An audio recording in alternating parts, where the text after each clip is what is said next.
ఇప్పుడు ల్యాండ్ అవుతున్నప్పుడు ల్యాండ్ అయిన తర్వాత పైలట్ అనౌన్స్మెంట్ చేశారు ఫ్లైట్లో, అల్లూరి సీతారామరాజు అంతర్జాతీయ విమానాశ్రయంలో మీ అందరికీ కూడా స్వాగతం అని. ఆ మాట వినడానికి ఎన్నో సంవత్సరాల నుంచి మనం ఎదురు చూస్తూ ఉన్నాం. వాస్తవానికి చెప్పుకోవాలనంటే ఈ యొక్క భోగాపురంలో ఎయిర్పోర్ట్ అన్నటువంటి బీజం వేసినటువంటిది మన విజనరీ లీడర్, మన ముఖ్యమంత్రి వర్యులు శ్రీ నారా చంద్రబాబు నాయుడు గారు. నేడు మనం ఇక్కడ భూమి పూజ చేస్తా ఉన్న ఈ అంతర్జాతీయ విమానాశ్రయం ఉత్తరాంధ్రకు కిరీటం కాబోతా ఉంది అని చెప్పడానికి సంతోషపడతా ఉన్నాను.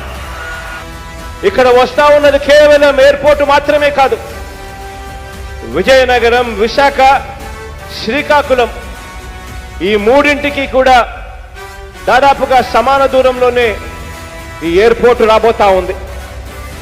ఉత్తరాంధ్రకు మొత్తంగా రాష్ట్ర వైభవానికి కేంద్ర బిందువుగా భోగాపురం ఇంటర్నేషనల్ ఎయిర్పోర్టు నిలవబోతా ఉంది అని చెప్పడానికి సంతోషంగా గర్వపడతా ఉన్నాను అని తెలియజేస్తా ఉన్నాను.